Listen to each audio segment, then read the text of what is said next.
Welcome into a fresh hour of CBS Sports HQ, presented by the United States Marine Corps. Jeremy St. Louis alongside Jenny Dell. Happy Friday. Happy Friday, people. Big game is almost here. We're feeling cool. There's a reason. Should we reference this or just go with it? Let's just go with it. Yeah, we're building up to the big game. No, here it is right here. Oh, our folks and our fellas out in Glendale, Arizona, getting ready for some football action. It has been a wild week. You know, one of the best weeks of the year, and somehow our crew looking better than ever. That's right. So Guys, we had to we're match. just trying to be like you. We had to match them. Yeah. Tommy Tran out there in Arizona. Oh, I love that. Jenny Dell and Jeremy St. Louis as we talk about the unstoppable force presented by the United States Marine Corps. You know, I wish I had the clout and the claim that I can tell people that we made this decision stylistically to wear this. But the truth of the matter is it's been a little bit windy and the lights are a little bit bright to make sure our set looks good. So we've got an audible to make it happen. And joining us right now is our GM, Rick Spielman, and NFL on CBS analyst Charles Davis. Guys, great to be with you. You know, yesterday we had Jimmy Eat World headline. Today is going to be Lee Bryce, quite the 1-2 punch, and you guys are quite the 1-2 punch. Charles, I'm going to start with you. If I were to ask you on Super Bowl Sunday, a dynamic duel that's going to lead the way, which 1-2 punch would that be? Well, I'm going to start with Philadelphia because someone's got to deal with Travis Kelce somehow. So C.J. Gardner-Johnson and Avonte Maddox, the safeties, because I don't think linebacker can do it with Travis Kelce. Although I wouldn't mind putting a linebacker or a bigger body over him when he's lined up in tight. But when he runs his routes, he needs to be double covered at all times. And if somehow Avonte Maddox can handle most of the coverage and let C.J. Gardner-Johnson get over the top, because he was a ball hawk this year. Moving him back to safety has been a godsend for his career. The thing they all have to keep in mind, though, Rick, is that it's the second and third reaction plays by Mahomes that kill you. You'll have the coverage on Kelce. Yeah. And then when Mahomes makes a move, Kelce knows how to move with him, and then you lose sight of him. Yeah, I'm going to go with Andy Reid and Patrick Mahomes. They've been in the Super Bowl 3 out of the last 4 times. Nick Sirianni and Jalen Hurts, this is their first Super Bowl. So I'm going to say Andy Reid and Patrick know what's expected of this game, know how to prepare all week with all the distractions. This is the first time that Philadelphia duel is going through this. So I think this will be a huge advantage going into this game. And Rick, since you went with Kansas City, let's stay there. If I were to ask you here, biggest weakness for the Kansas City defense, what would that be? Yeah, Charles, I'm going to go with what I'm going to tell you is that their defense, and if they have to revert to 8-man in the box, and during the season, they really struggled this year when they brought 8-man in the box because that puts a lot of pressure on that young secondary. So if they can stop the Philadelphia run game with 7, which I don't know they'll be able to do, then it's going to be a little bit better opportunity for them to win this game. But if they're going with 8 men in the box, that's going to be too much pressure on that back end of the Kansas City defense. Well, after you spoke, Rick, I feel a heck of a lot better because, first of all, Tommy should never apologize for being GQ, right? That's first and foremost. When you look good, you just go with it. Don't worry about the lights and all that.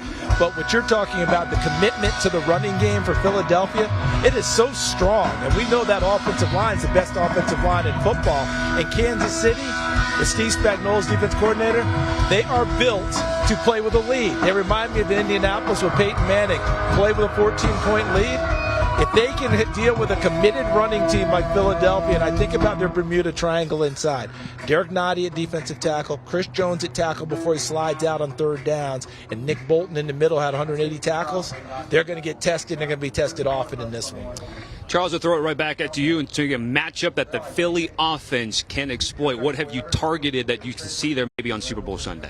Those receivers that they have. And I start with A.J. Brown, big, strong, physical receiver downfield, working against that young secondary that you talked about, Rick. Can he body people away? You remember what he did to Tennessee earlier this year, where he just went over the top, went through them, went around them. Then Devontae Smith, the Slim Reaper, can also get downfield. And let's not forget, Dallas Goedert at tight end. He's being overlooked because of Travis Kelce. He's going to carry a lot with him and be physical, and Quez Watkins is going to be their wild card because he can run. Yeah, and I'm anxious to see how Kansas City matches up with this the Philadelphia receivers, because if they're going to play 8 men in the box, like I mentioned earlier, then I think they're going to put Jalen Watson, the rookie, over there on A.J. Brown, because Jalen Watson, he's 6'2", about 195 pounds. He had 2 interceptions in the playoffs, a one-hander against Jacksonville, then another one last week. but he also got beat by Higgins down the field on a go ball. So if they're going to go with that 8-man in a box, I expect Jalen Watson to be over A.J. Brown, and I think A.J. Brown's too good for him to handle. And if they're doing that, I hope Jalen Watson's been in the weight room all week, because that's how A.J. Brown thrives. He beats you up downfield throughout the game, and by attrition, Tommy, by the third, fourth quarter, you're not there as close as you were earlier. I want to make sure Chiefs Kingdom doesn't think that we're ganging up on them, because now we're going to flip the script and talk about Philadelphia. So, Charles, the biggest weakness for that Philadelphia defense, what are you seeing there potentially there this weekend? Yeah, not a lot of weaknesses, as we well know, and what we're going to define as a weakness is the way to test them, I feel, is if you run to the perimeter. Get on the edges, because Hassan Reddick, we know, has had a monster year, had consideration for Defensive Player of the Year. Right now, he probably just got another sack. That's the kind of season he's had. But holding him up against the run, and Josh Sweat on the other side as a defensive end against the run, can Kansas City be mobile? Use Creed Humphrey, get him and snap the ball and pull, get to the perimeter. Can the tackles hold up on the edges and try and get Isaiah Pacheco and Jerick McKinnon and now Clyde Edwards-Helaire to the perimeter? Because I don't think you want to run into Javon Hargrave. I don't think you want to run into Fletcher Cox and Dominican Sue and Linval Joseph inside. Yeah, I'm going to go with that same thing, but I'm going to say that Kansas City's going to do a lot of quick screen game.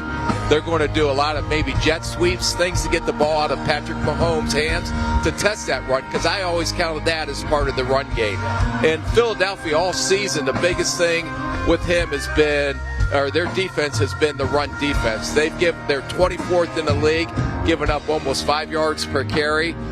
So I'm going to see how Kansas City attacks that. But what they can't do is get Patrick Mahomes setting up in the pocket with that ankle.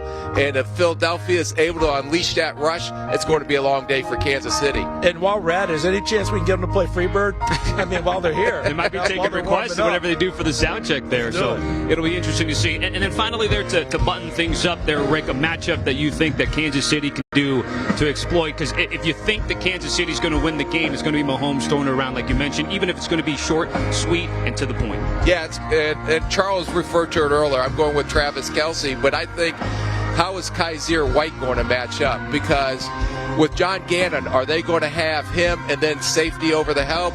Are they going to do some kind of bracket coverage? No one can cover him just one-on-one. He's just too good of a football player. And him and Mahomes are on an incredible page on just going out and playing football and making plays. You can draw all that up on the board, but eventually they just go out there and play ball and make plays. So I'm anxious to see how Jonathan Gannon, they have to take Kelce out of this game. If they can, it's going to be a long day. Yeah, they really have that telepathy, don't they? And I'm going to date myself here. You remember the movie The Shining? Oh, yeah. Remember when Scatman Crothers talked to the boy through his mind, and then he said, if that boy's got The Shining? That's what those two have in terms of Mahomes and Kelce. So in order to help Kelce inside, I think Marquez Valdez-Scantling has got to be one of the forces in this one.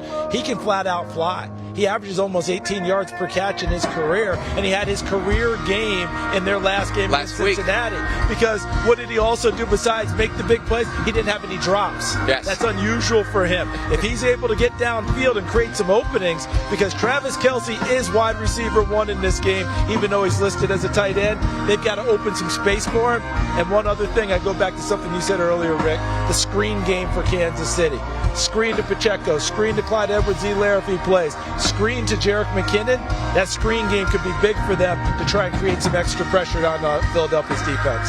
Guys, we're having fun, we're rocking, we're rolling, and I think we might have just set the precedent here for CBS Sports HQ at the Super Bowl. I think the shades may be here to stay. Charles, Rick, certainly appreciated as always. And speaking of Rick Spielman, with the First Pick podcast, it is with our GM and our draft analyst Ryan Wilson. Both of those guys caught up with C.J. Stroud today on our Super Bowl set, so make sure to scan that QR code and check them out today.